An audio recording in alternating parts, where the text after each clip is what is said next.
Mark and John and Brian. And anybody else want to check in? Kilowatt Charlie 4, Charlie November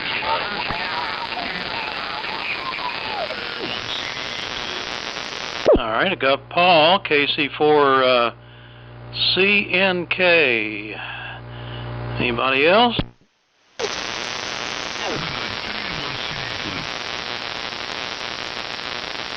Yeah, we can let it go at that and go around. Here's my list. N4LQ, WB4NKL, W4JPL, KN4R, W4WWC, and KC4CNK. Paul out there near Sevierville. So your first, Cliff. Go ahead and make one and turn it to John. Okay, Steve, it's WB4NKL. And I was trying to look, see if the power was up anywhere near where it's supposed to be. I guess I'm running about the same, Steve. It's been cold here all day. I think it hit a high of 35, 36. Snow has been blowing most of the day. And I did make a walk. I shortened walk, got in about 3 miles with my toboggan and 2 coats on. And seems like that snow flying makes it seem colder than it actually is. Well, the wind was blowing too, so that didn't help. I'll send it on around. I was going to tell you, I got a report. Terry is en route to Nashville. He's got another hole in his line, and they have taken him down there. They got a different procedure for repairing those holes. But he was unresponsive when he left here, and he's low. His blood's low. I think they've been giving him blood. So it's not looking too good. I guess we need to keep praying for him. Go ahead, John. W4 JPL, WB4NKL.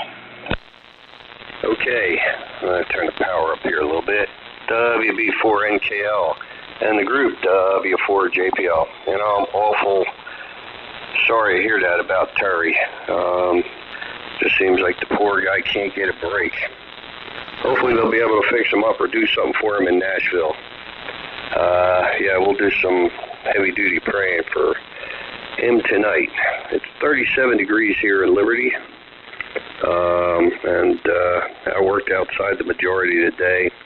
I just wasted an hour of my time building something for my granddaughters. I saw this thing on YouTube. I thought it was pretty cool, where you take a bunch of these 6-inch popsicle sticks and you make them in a lattice, and then when you pull the one thing out, it explodes up about a foot in the air. So I did it with 50 of them, and I did it one time, and I was moving it to where I wanted to go, and then suddenly I had 50 or 100 pickup sticks. So I did it all again. It's on the floor, and it's going to stay there until the kids come tomorrow. KN4R, W4JPL. Okay, John, W4JPL, the group. KN4R, Brian, here in Sherrills Ford, using the Cliff Champ. Hope I'm on frequency, listening on the old black HRO. And everybody sounds pretty good here tonight. And Cliff, great on your walk in the blowing snow. And very sorry about Terry, but at least there's still hope. So let's keep our fingers crossed. So. And John, okay on your popsicle stick lattice, very interesting. I think I used to do something like that when I was a kid. So I guess you bought those 50 popsicle sticks in a bag as opposed to eating all those popsicles, but I don't know. So anyway, let's pass it over to Mark, W4WWC, to take it in the group. This is KN4R.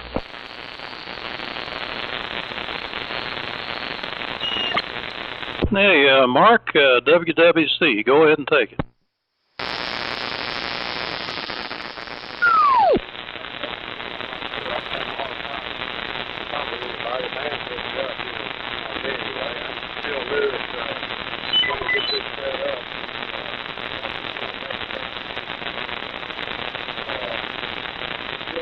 Some of the audio stuff.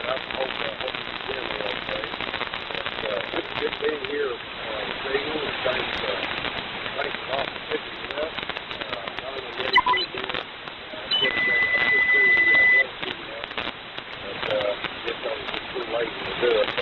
But running these Yaesu FT-2000 here, I thought I'd give it a try for once tonight. Been fooling with this Eddystone 830 most of the day. Got it, I think it's working pretty good so far. I'll sit it on around and do it.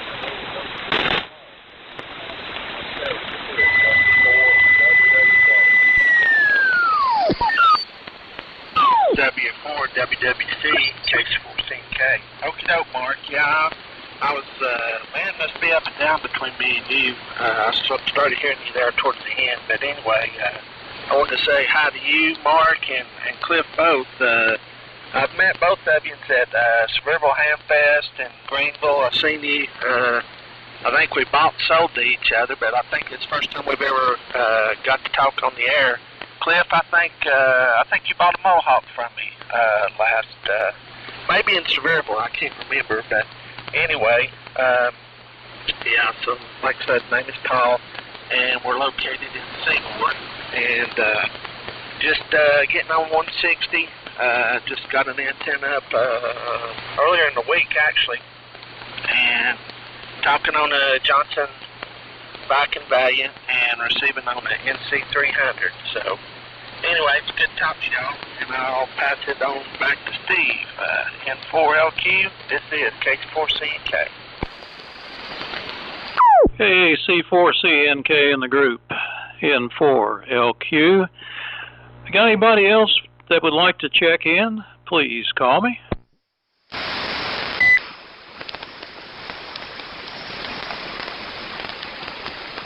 Yeah, got one little bip and that was it. Yeah, Mark, your audio's way down there. I don't know why, but your carrier's not bad. And you said something about you're running a something 2000.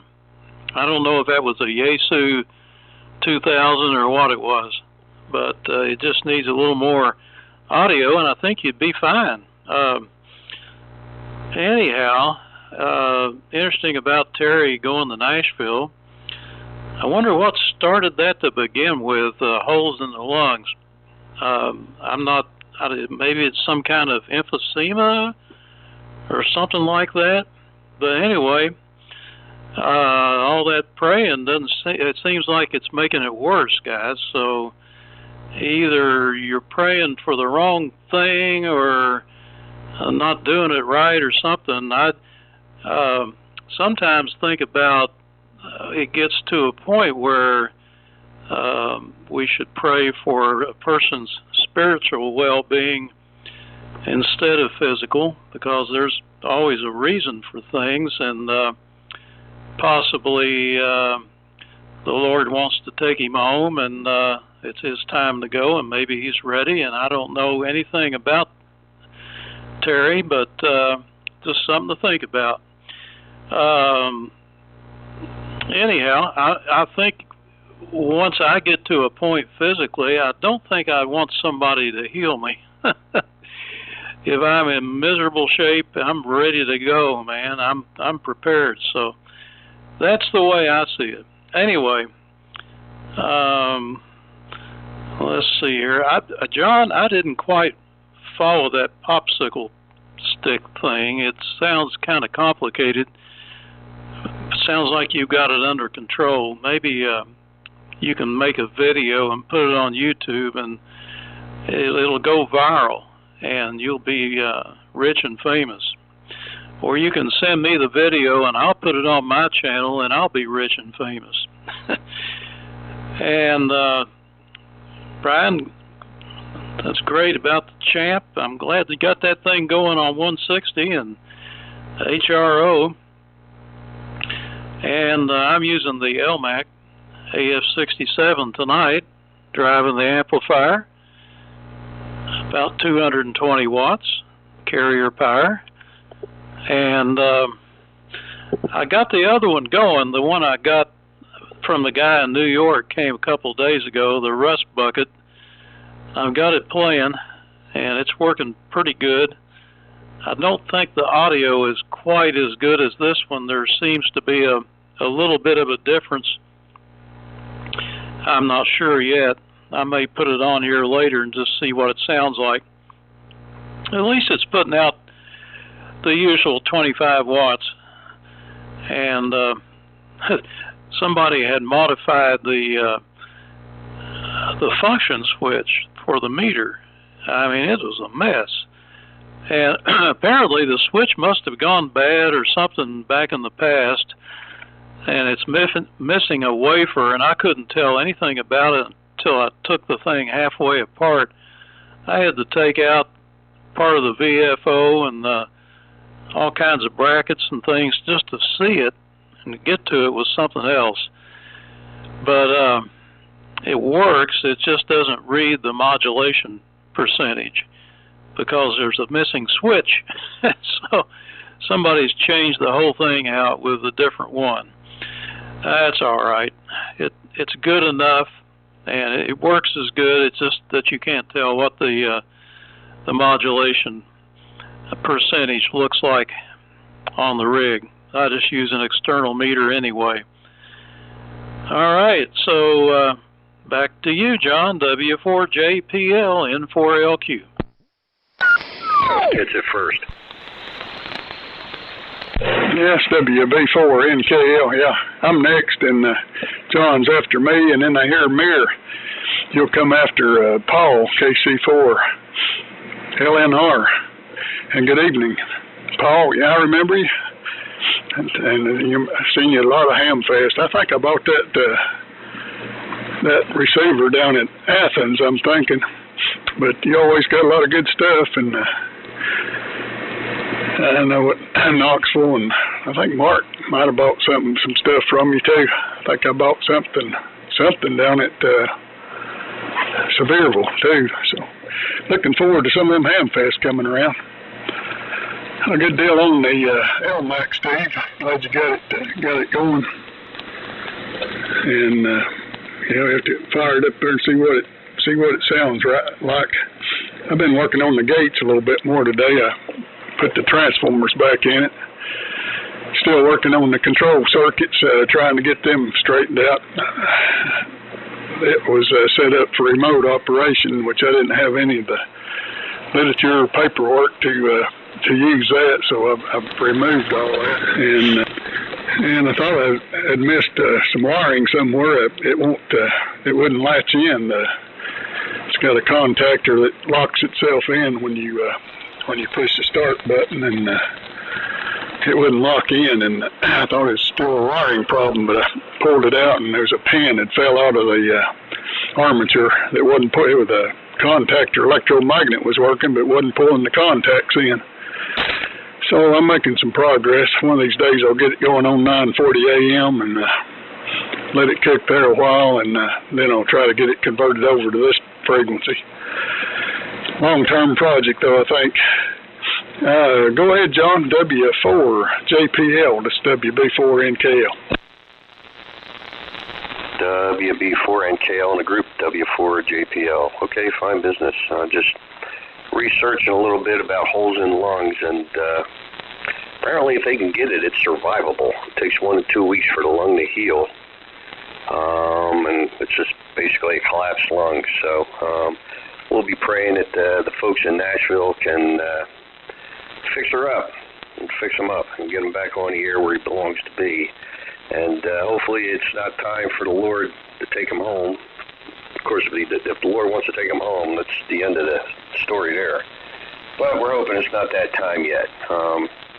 My personal philosophy is when I can't stand on my own 2 feet no more and do for myself, it's time to go. But who knows, when that actually happens, I may have a different opinion of that. I have zero copy on Mark, not at all. So that's what's happening here. Over to you, Mr. Brian, sir. KN4R, W4JPL. Okay, John, very good. W4JPL in the group. KN4R returning. All right, very good. Well, Paul, KC4CNK, very nice to meet you. I'm not sure I've met you at a Hamfest before, but I look forward to doing so. And it's always good to hear somebody else that deals or likes boat anchor radios. Steve, great on the different AF-67 going. I wonder if you're using a battery for the bias or if you put a Zener thing back in it. And Cliff, great on the progress made on the gates there. That sounds good. The signals are all coming up, I think. And Steve, you officially pegged my S-meter on this HRO on that last transmission. Not for the entire transmission, but for part of it. So that's about the first time I've seen that happen. So that's very good. So, and I'll say good evening to Mir as well. So back over to Mark, W4WWC and the group KN4R.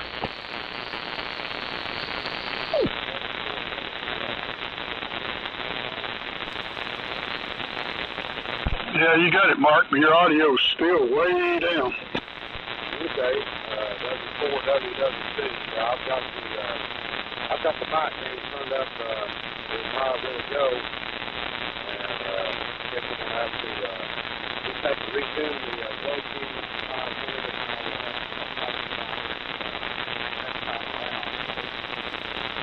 I'll make this my last one. Get out of here. I appreciate you letting me in here. We'll try it again next time. We're doing the road to a little bit of rough thanks so much for letting me in. Everybody have a great rest of the evening. And we'll check this next time. I think that's one of those calls. I may have his call off.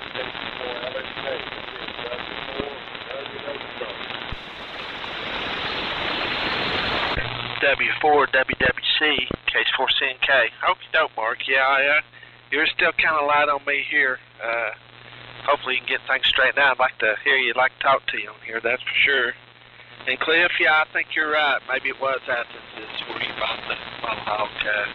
I know we seem to run into each other a lot in Sevierville. That's kind of in the back door for me, so, and I imagine it's pretty close to you all too.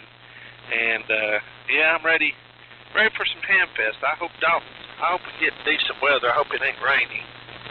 That usually puts a damper on things. It don't kill it, but definitely hurts attendance. So I'm planning on trying to go this year. I can't remember if y'all usually go down there or not, but that's usually a pretty good boat anchor fest. So hopefully we'll get some good weather and maybe be able to make it. So okie doke. I think Mir's next in the rotation, so I'm going to pass it to him. WM2U, Mir, this is KC4CNK. Yeah, Roger, KC4 CNK and the group. This is WF2U. Thank you, Paul. Good evening, everybody. And I couldn't hear Mark at all. I was under the noise level, which is not really that high for some reason. I was just too weak here.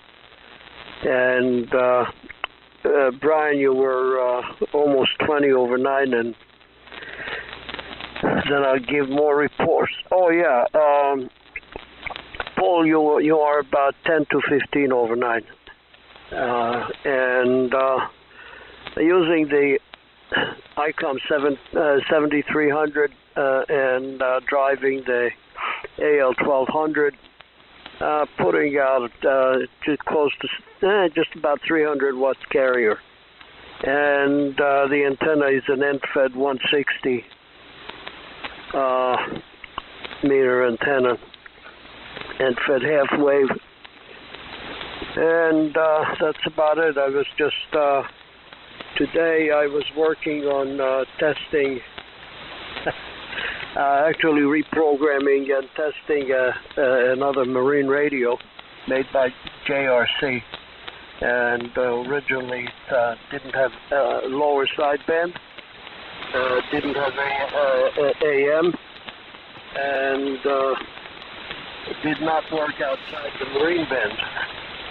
So I went and researched in the service manual, and all it took is just to get into the setup program and inactivate lower sideband, activate general coverage, and activate AM on all frequencies. So originally it was AM only on the 2.185 megahertz emergency or distress frequency, marine distress frequency, and not anywhere else. So all it took is a little bit of a keyboard work on it, and now it's beautifully covering from 160 to actually 15 meters, because these radios only go up to 26 megahertz, which is the highest marine band. So even when it's reprogrammed for general coverage, that's the end of the coverage. But yeah, I was just listening with it. It works very nicely. And I even found in my microphone box a nice low impedance dynamic mic by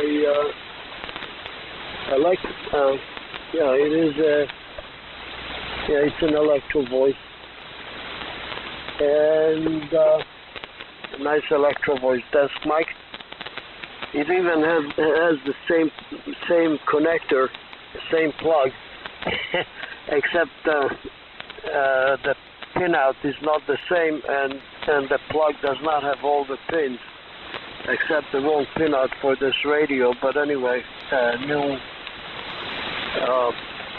connectors are on the way. Probably get them by early next week, so then I'll be able to get it on the air. Anyway, so that's the story, what I did today. Besides all the other stuff around the house. So I don't know who it goes to.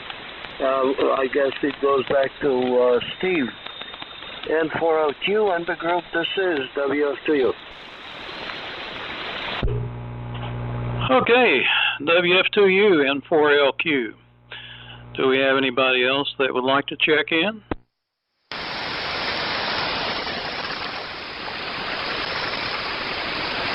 All right, this is N4LQ and the old friends net for 160, and good round.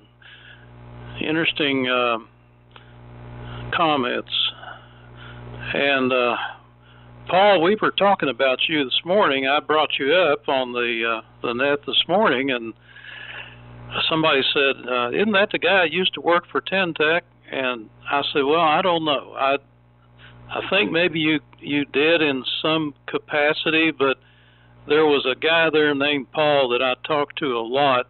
I think he's probably a lot older than you are, and he was like a service manager or something like that.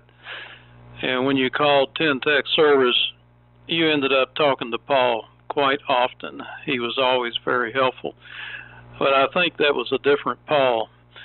But I got to thinking more and more about that trip Perry and I took, and I think we were probably going to the Tentec Hamfest, but I'm not sure.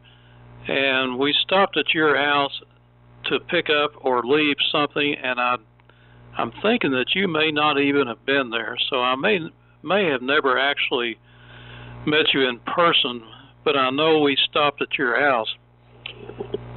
Why, I don't know. Now let's see, Brian, you asked about the battery in this Elmac. It was dead, totally dead. It was a red ever-ready battery. It didn't even have 1 millivolt of power, so I did replace it with the Zener. I bought a huge pile. I bet I bought 100 of those Zeners from Amazon. You know how it is with Amazon. You either buy 100 or nothing. But it was so cheap. I bet it was like $5 or something for that big pile of Zener, 22-volt Zeners. And slap that thing in there, and it works just great. Got exactly 22 volts of bias.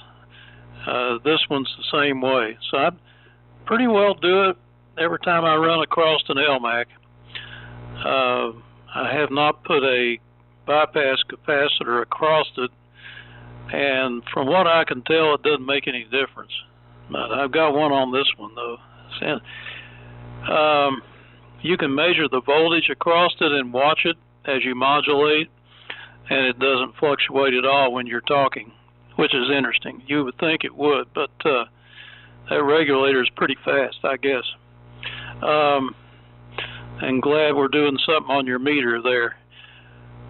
We talked the other day about that movie called The Sound of Freedom that is free to watch on Amazon. It's a good one. I recommend it, although I have not seen it. My ex-YL is begging me to watch it, and she has told me it's really a great movie. It's about child trafficking. It's a true story, by the way, so you might want to take a look at that if you got some spare time to watch a free movie if you get Amazon Prime. Anyway, Mark, if you're listening, hope you can get the Globe King or something going there, and that whatever that is, I assume it's a rice box or something, just ain't cutting it. So anyway, this time I'll get it right. WB4NKL, N4LQ. Yeah, N4LQ, it's WB4NKL. Okay, Steve. Yeah, I mentioned that movie to Linda, and she said that she had already watched it, and she thought I'd watched it with her, but I didn't, so I don't watch many movies with her. She enjoyed it, and was surprised that I hadn't seen it. I'll have to take it in there one night when there's not too much of going, or one day when there's not much of going, can't get out because of the weather. But I'm usually out here kicking around, doing something instead of watching movies, so that's just not my thing. Good deal on the Zener. Those Zeners, when they're conducting, well, all the diodes, switching diodes, and all of them, when they're conducting, they are a low impedance to AC, so you don't need bypass capacitors with them. That's how they work when you're using them for switching RF. They're low impedance, so good deal. I got a batch of them too. I don't think I got mine off of eBay, but seemed like I ordered 50. And I need some different 5-watt Zeners. I might get on Amazon. I'd like to have a selection of them, different voltages, higher voltages. Seems like I'm all the time needing one for something. There was something, I was looking at an old magazine the other day, and it had an article on a 6-meter, low-powered 6-meter rig using a single diode, a tunnel diode. And that was something they used to have a lot of articles about back in the 60s, was a tunnel diode. It was, you could use them for an oscillator. And I haven't seen it incorporated any commercial gear, and I haven't heard anything about them lately. I wonder what happened to the tunnel diode. Let's see. I'll send it on around. Go ahead. See. Go ahead, John. W4JPL, WB4NKL. All right. WB4NKL in the group. W4JPL. Well, hello, Paul. Hello, Amir. Got a good copy on both of you fellas, and unfortunately, Mark, I have no copy. I was wondering if somebody could maybe let me know what kind of antenna or not he's using. I hear him fine on 75, so I suppose it's his antenna. Some such. Speaking of 6-meter rigs, I've got a Lafayette HA460 out there. I'm going to rebuild that one day and try to use it on 50.4. That was a good radio. I had a 410, which is a 10-meter radio. I got rid of that for whatever reason, but still got the 460. Years and years and years ago, I used to go on 6-meter radio when I lived up north in Yankee land. And I I'm not ever talking to anybody on 6 meter AM down here. Oh well, that's enough of that nonsense. Over to you, Mr. Bryant, sir. KN4R, W4JPL. Okay, John, very good. W4JPL in the group. KN4R returning. All right, very good. Well, Mir, congratulations on getting your latest JRC rig squared away on lower sideband and general coverage and AM there through the menus. That's terrific, and that's great. Can't wait to hear it, or maybe I'm hearing it right now. I'm not sure. I don't think so, but anyway, yep. And okay on the video, the Sound of Freedom and 22 volt Zeners. That sounds good. So, all right. Well, look, I don't have much else to talk about, so I'm going to I'll hang in here, but I'm going to pass it over to Paul. Maybe Paul has something. I'm sorry. I'm going to pass it to Mark, W4WWC, and see if he's still there, and if not, Paul, you pick it up. So W4WWC in the group, KN4R. Yeah, he checked out. Go ahead, Paul.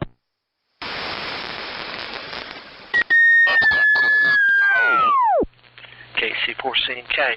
Okie doke. Yeah, it's good to meet you and John also. I don't think I've talked to y'all yet. I guess this is my second check-in here, so, but I am enjoying it. And, Steve, yeah, I think you're talking about Paul Clinton. He was a good guy to work for. I actually went up and seen him about a month and a half ago. We did a little trade and checked up on him, and he seems to be doing pretty well. He's not getting around quite as good as he used to, but he's still hanging in there. And yeah, I worked down there for about 2.5 years. Part of that was part-time and part of it was full, but I started seeing the writing on the wall, so I went ahead and got out of there. But it was fun. It was a good job for a ham, definitely. Probably the funnest job I've ever had. Wasn't a lot of money to be made there, but it was a good job. And I remember when I started there, his initials are the same as mine. And when we would go, when you would go to the part crib to get parts, you would use your initials to check out what parts you got. And it got confusing to him for a while because we had the same initials, so we wound up having to go with our full name initials to keep things straight there. But yeah, I don't know. Maybe you did come by with Perry here sometime. I can't. I thought about it too, and I think maybe. And tell me if this sounds right. I think what I was thinking about was. Seems like one time he stopped by with maybe his father-in-law, and I think his father-in-law drives us all the time.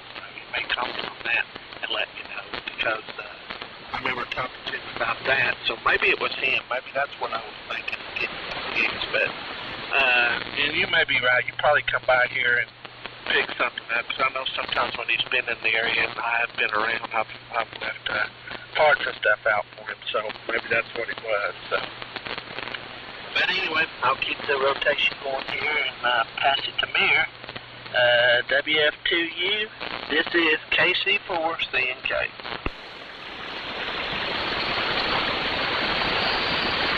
Yeah, Roger. Very good. Oh, well.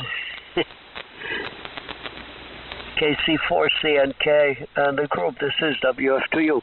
Conditions are not that great. It's interesting that, especially on Brian, there is some sort of a little selective fading.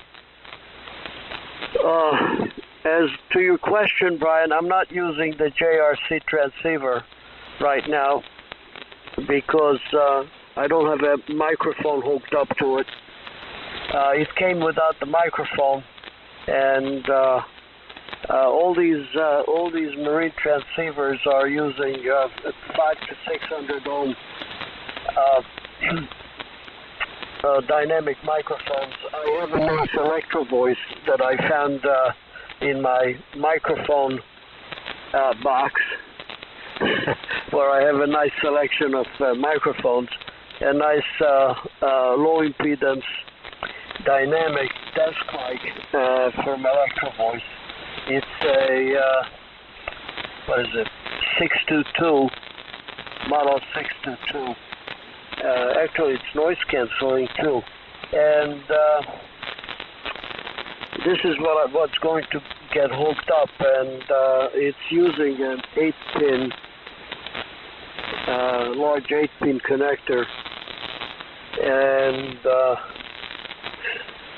I was hoping that the connector that is also an 8-pin connector that is on this microphone, that it will work with a little bit of just reshuffling maybe the leads to the appropriate pins, but no such luck, because obviously it was made for something, I don't know what radio, because only the microphone ground and PTT are hooked up to the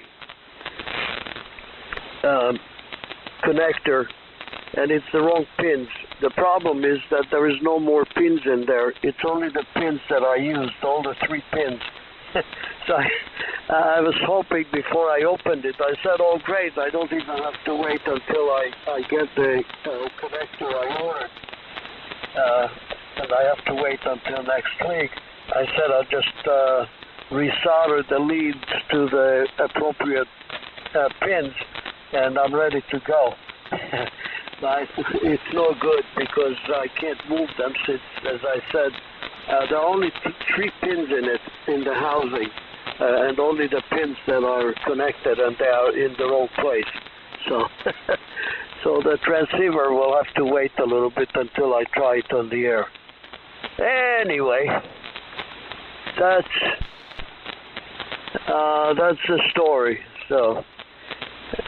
You sound good though, except for the selective fading, and Paul, you sound pretty nice here. You have less selective fading on you than Brian, and Steve, you also have some, but interestingly enough, and I can't copy anything from Mark at all. Can't hear him at all. So anyway, so pick it up, Steve, and it's yours. So N4LQ and the group, this is WF2U. WF2U, N4LQ. Yeah, I don't hear any selective fading here with this synchronous detector going. It makes it kind of nice. But anyway, let's see. Anybody else want to check in tonight?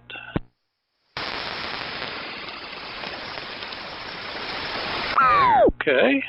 Well, too bad. Anyway, tunnel diodes.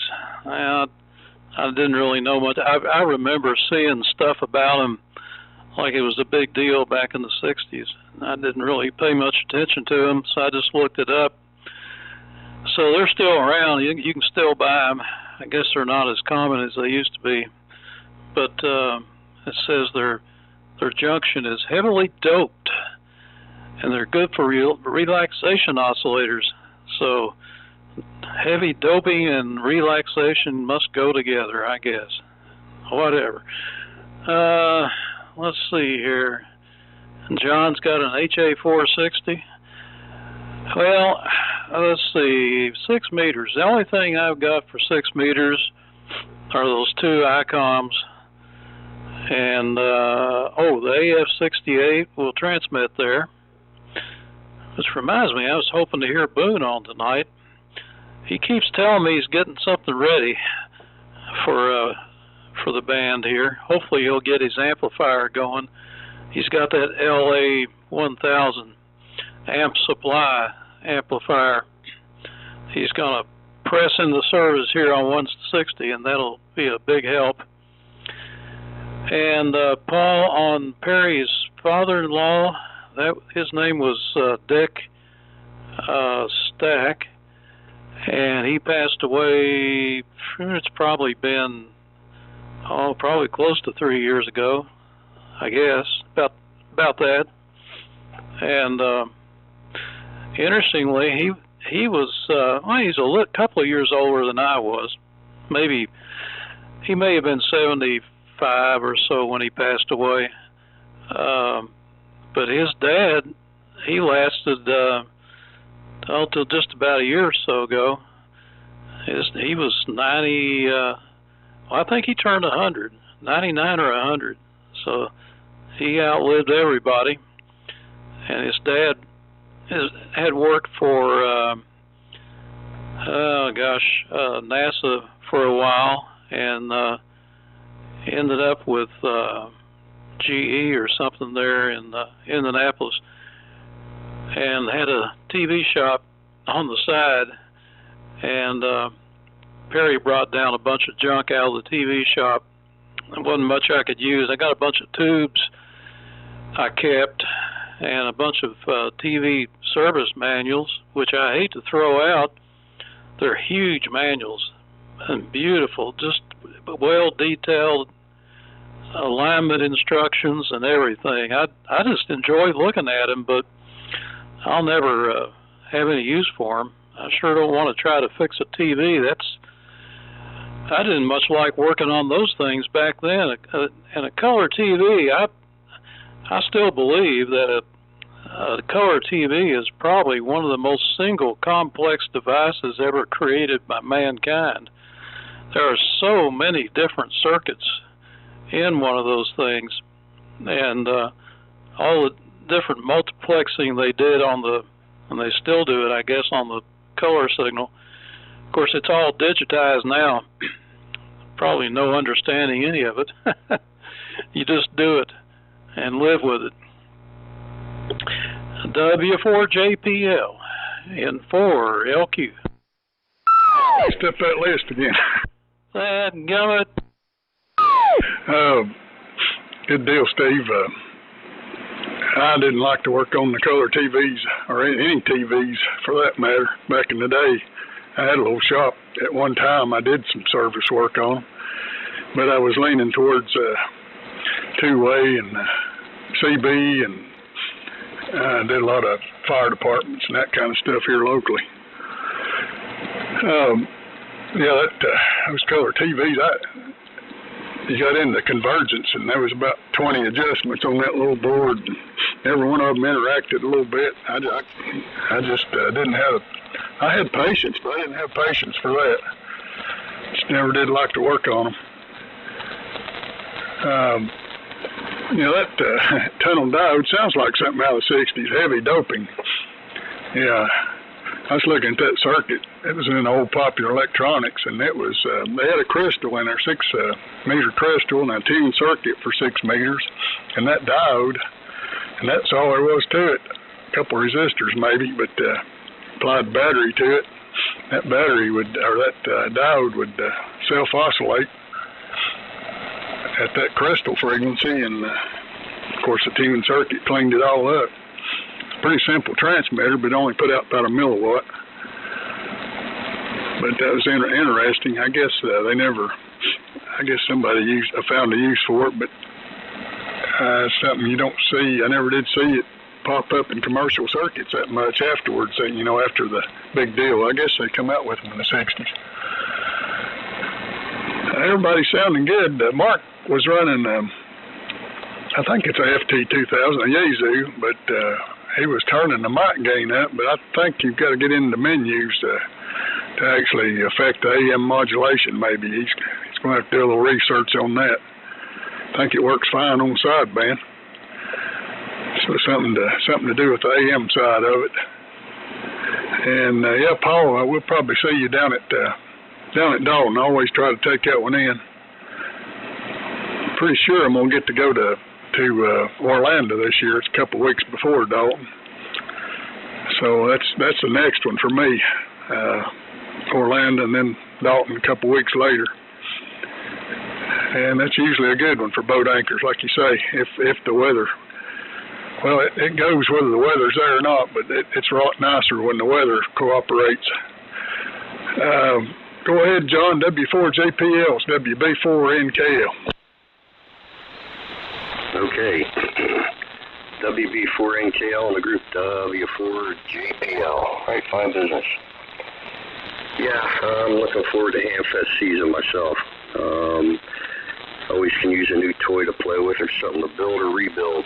So, with Lafayette stuff, I got rid of more than half of my collection, but I still got a sizable number of Lafayette CBs from the early 60s. It was stuff that I played with when I was a kid. I got a couple, or half a dozen, or more than half a dozen mint examples all wrapped up in plastic. I just can't bear to part with them for some reason, just memories of when I was a teenager, before I figured out what ham radio was. Yeah, as far as Paul working for Ten-Tech, what a shame. I mean, it's almost like a crime that the guy from Distronics buys it and then basically trashes it. I don't know another word to put for it. Doesn't do anything with it. And I looked on his website the other day, and he's still there. The only thing I think he's got for sale is that Omni 7 Plus. And I'm not even sure that's available anymore. So, guy must have a lot of money to sit there and buy stuff and not do anything with it. It's amazing. I'd love to know what his story is. Why he would buy a company and then do absolutely zip with it. Crazy. Over to you, Mr. Brian, KN4R, W4JPL.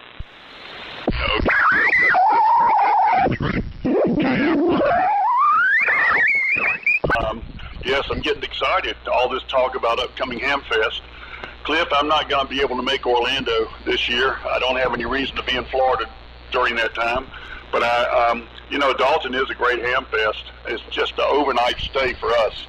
And but I might splurge. I don't know. We'll see. Don't forget Charlotte. It's happening again this year as well. And Paul, very good on you being a Ten-Tech employee veteran.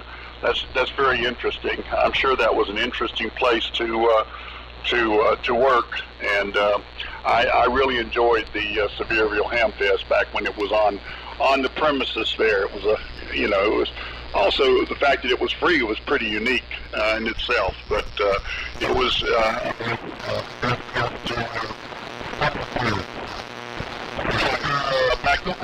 KC4CNK in the group KN4R.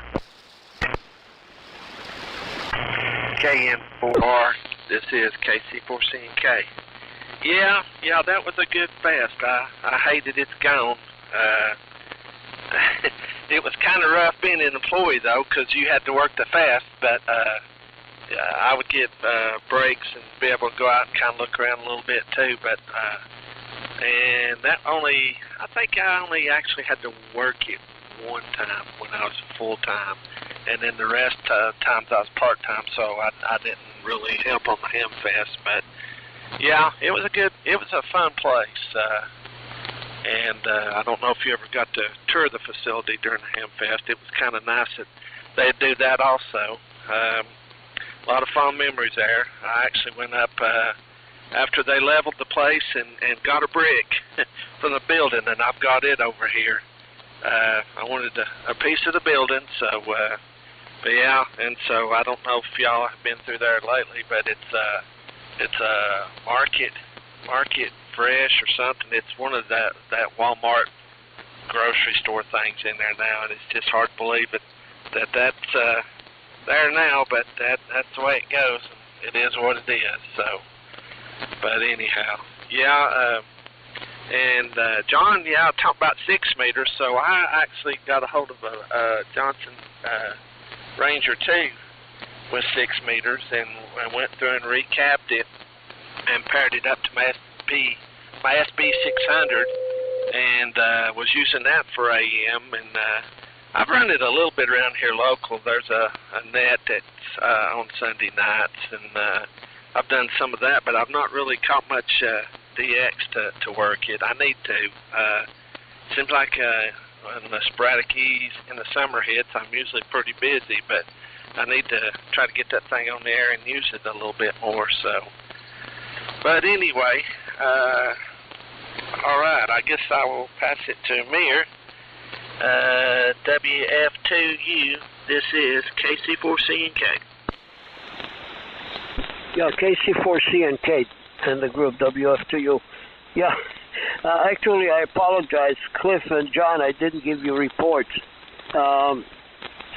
Cliff, you strong, you about 20 over 9, and John about 5 dB over 9,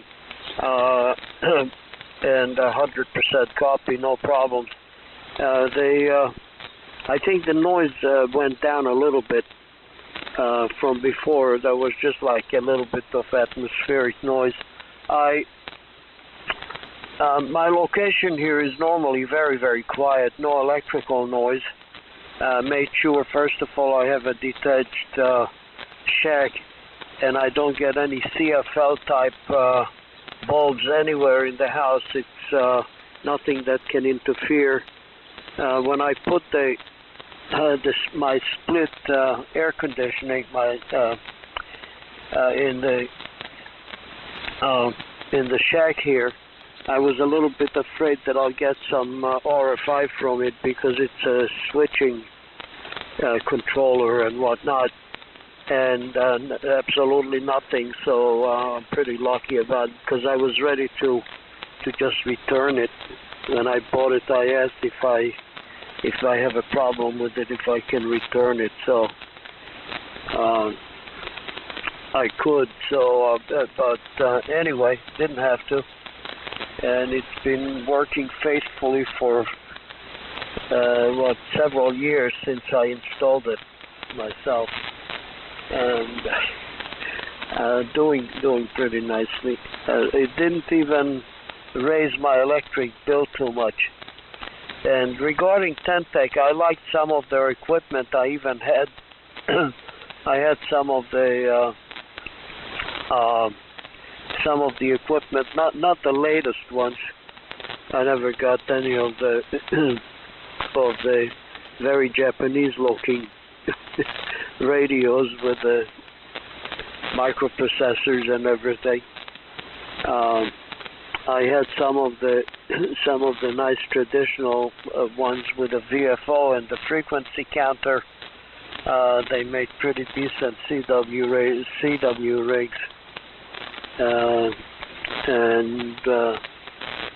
Then I was running out of room here in the shack, and I sold them, because then I went back to like more classical radios and expanded my military radio collection and the other commercial, mainly marine radio collection. So I don't have any Tentec left. But anyway, it's a shame. But what happened there, and it would have been nice if we had at least one manufacturer. But interesting that by the time the ham manufacturers went out of business, there was a pretty prolific manufacturing of military and commercial radios here in the U.S. and only just like the last few years that even the last of them is not that active anymore. There are some, but not as many. And otherwise, looking forward tomorrow for the 10 o'clock Midwest Military Radio Collectors Group net on 7296, actually 95, because it's let me see. Oh no, that's not the first day of the month. So it's going to be on sideband, but we're doing it on upper sideband on 40 meters, because some of the older military radios don't do lower sideband. So our nets are always upper sideband, and the first Saturday of each month the net is on AM. So that's the story here. So N4LQ, this is WF2U. WF2U, N4LQ. Okay. Brian, I think your VFO must have a tunnel diode in it. It must have been heavily doped. My synchronous AM couldn't keep up with it. It was going woo, woo, woo, going crazy. And so I switched over to AM, and that worked until you jumped out of the passband.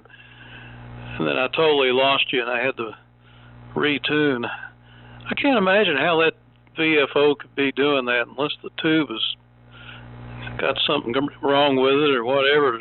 There just isn't that much to a VFO, at least the oscillator part. But it's been doing that for a while, I believe. But this, boy, it just all of a sudden went totally bonkers. But anyway, we'll figure it out one of these days, I guess. I think what you need is a Valiant. I can fix you right up. And Paul, okay, on the Ten-Tech, yeah, that would be a dream job for a ham. I can understand why any ham would enjoy working in an environment like that, I guess. I started out in my electronic career in a TV factory working on the things I don't like. And it was, just a big old hot factory, covered 5 acres inside and flat blacktop roof, and it would get so hot in there. I mean, there was like, 800 employees, probably 10 or so wave soldering machines going at once, and probably 250, 300 women in a big long row, each with a big heavy soldering iron, and all those TVs, hundreds of them plugged in at once, and there was no air conditioning at all. And it would get so hot that the fire department would come out and hose the roof down sometimes. I think they were afraid it was just going to collapse from the heat. And I would sit there with 2 or 3 fans blowing on me, trying to troubleshoot chassis as they were rejected off the color TV line. But, it was not that bad. As long as I was doing something that required a little bit of brains, I was pretty happy. So, yeah, I've had all the Ten-Techs, just about all of them, I guess, from the Triton. That was my dream rig. I couldn't afford it when they came out. Man, those things were like $700 or something for a little cheesy looking box with plastic top and sides and contact paper stuck on it. It's just amazing how, aluminum and sheet metal screws and the whole 9 yards. Just cheap made. But it was by far the best designed CW rig you could get. And that's all I operated back in those days. And I loved full break-in CW. And that was the rig to have. So it took me a long time before I could finally save up the cash to get one. And the first one that I bought new was a Corsair when they came out. My first Ten-Tech product was a KR40 Kier, and that was in probably around 1971. And that was my first Kier because nobody made a decent Kier as far as I was concerned before that. And that iambic with the Mode B and all that came out. Boy, they were top shelf back then. And that little Kier was $90 in 1971. That was a lot of money back then. So, and Distronics, yep, I don't understand the whole thing. That just didn't make sense, but it wasn't a good buy to begin with, because you're buying obsolete, everything he bought was obsolete and had long been taken over by the offshore people, so it's hard to figure what he had in mind. Anyhow, I guess we'll try to go another round. Let's see, WB4NKL, N4LQ. Now, N4LQ, it's WB4NKL. That's one good thing about the HQ140X. It was wide enough to keep up with Brian. I could understand what he was saying without retuning, actually. So he wasn't off but 3 or 4 KCs, maybe. I could tell he was off frequency. I guess I'll say 73s on this one and turn in 9 o'clock and head on in. Paul, it's good to catch you on here tonight, and hopefully we'll be working you again. Rig sounds good up here. I'm in Limestone, Tennessee, by the way. I don't know if you knew exactly where I was at or not. It's about 13 miles east of Greenville, up to about halfway between Jonesboro and Greenville on 11E. So we're not too far apart. But you got a good signal up here. I'm running the Globe King 500, about 220 watts here, looks like, out to the dipole antenna with the HQ140X. So, Mary, you're sounding great. Everybody's was sounding good except for Mark, and I think he just needs to get in there and work on the programming a little bit, or maybe get a Globe King going. He's got some Globe Kings he could tune up. So enjoy it. 73s. Go ahead, John. W4 JPL, WB4NKL. Alrighty, WB4NKL and the group W4 JPL. Hey, fine business. I've had several pieces of 10-tech gear over the years, and a couple Corsair 2. I like the Corsair 2. It was interesting at the time because with the remote VFO, you basically had dual receive, which I thought was cool. I never used it, but I thought it was cool. And the last 10-tech rig I had was an Omni 6 Plus, so for some reason I couldn't get on with it. I've always been interested in the,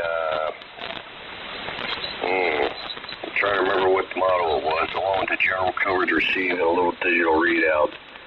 Paragon 2. Apparently the Paragon original had some sort of synthesizer problems or something, but the Paragon 2 I guess was okay. But with 10-tech basically out of business, I don't want to put any money into 10-tech if I can't get parts for it. That's what I like about the old boat anchors. They may be 50 years old, but you can still fix them. I'm going to get out of here, boys. It's 9 o'clock, pumpkin time, and I'm going to make myself a cup of tea and then drift off to have a nice night's sleep. So I got people coming over tomorrow, so I got to clean the house up in the morning, blah, blah, blah. 73, God bless. Have a good evening. Over to you, Mr. Brian, sir. KN4R, W4JPL. Clear but listening. Okay, John, very good. W4JPL in the group, KN4R. Hopefully I'm a little better on frequency. I retuned a little bit, and VFO was acting stable when I was messing with it a few seconds ago. But anyway, yep, I'll go ahead and say 73s as well. Steve, thanks for running the net. Paul, nice to meet you. Mir, great to hear you. And I hope everybody has a great day and a great Saturday. And if you can't sleep for some reason, be sure to tune in to 3885 between 5 and 7 a.m. and you'll hear the old military radio net, or hopefully, if the band allows. So 73s, and over to you, Paul. KC4CNK and the group KN4R. KN4R, this is KC4CNK. Okay, I'll say 73s too. I've enjoyed it, and yeah, 10-tech, I sure do miss it. It was pretty nice being a ham, like I say there. One of the perks they would allow you to do is actually check out a brand new radio, and I actually had an Eagle with the AM filter, and I used it up till I left, and had to give it back, but that's one of them things. So Yeah, I've owned quite a few of them over the years, and the Paragon, like you were saying, the Paragon 2 actually has AM capabilities where the Paragon 1 does not. So I've never really tried it. I don't know how it would do. I mean, I guess you could tinker with it and maybe set it up. It would probably do okay, but just typically run the boat anchor stuff, the tubes. I like the tube stuff and like to exercise it. So, but anyway, okie doke. Well, I'll say 73s, and I'll pass it on down to Mir then. WF2U. This is Kilowatt Charlie 4 7. Got tongue tied. KC4CNK 73s. Yeah, very good, Paul. KC4CNK and the group. This is WF2U. Yeah, okay. Well, it's time for me too. And then, well, it's nice, John, regarding the job at Tentec. My first engineering job was at a company that made communication equipment, HF communications equipment by the name of Communication Associates, mainly government contracts and stuff. And I was the project engineer to develop a 1 kilowatt HF solid-state amplifier, because their new synthesized transceiver was still using a tube amplifier, and they wanted to develop a kilowatt solid-state amplifier, and I designed it to connect to the controller of the synthesizer and get the band information to automatically change the band filters depending on the band. And it was very compact, considering. At that time, they were selling, that was in the in 1980, 81, 82. And they were mainly selling stuff to the government, and also a lot of offshore oil rigs were buying that equipment. And then Harris Radio just put it out of business on a government contract that was supposed to share with my company, and then there were all kinds of lawsuits and everything. They never got the share, and in spite of all the investments in a new department in the company and a new space that they had to build, and investment in new test equipment and whatnot, so they went bankrupt. But I saw the writing on the wall and left before it was actually dissolved for another job. But it was fun because my boss, the president of the company, was a ham, and the engineering vice president was a ham. And when we built the first 5 prototypes, and we did some environmental testing also, for about 2 weeks I worked 8 hours on the ham bands with the transceiver and the amplifier. We had a nice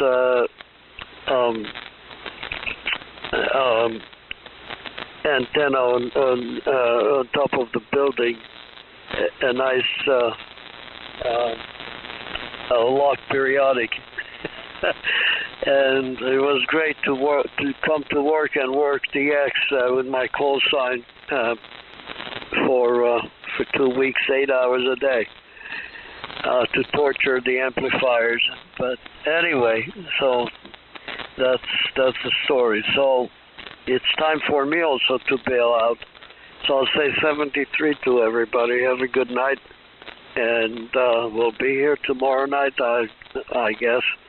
And in the meantime, whoever wants to listen on 72, 96 Upper Side Bend tomorrow morning at 10 o'clock, you're invited. You can also join the net. You don't need to use military equipment, but it's remember, it's USB. So good night and take care all. Steve, take it, and thanks for running the net. N4LQ, this is WFTU 73. Okay, real good. Thanks a lot, everybody, for checking in.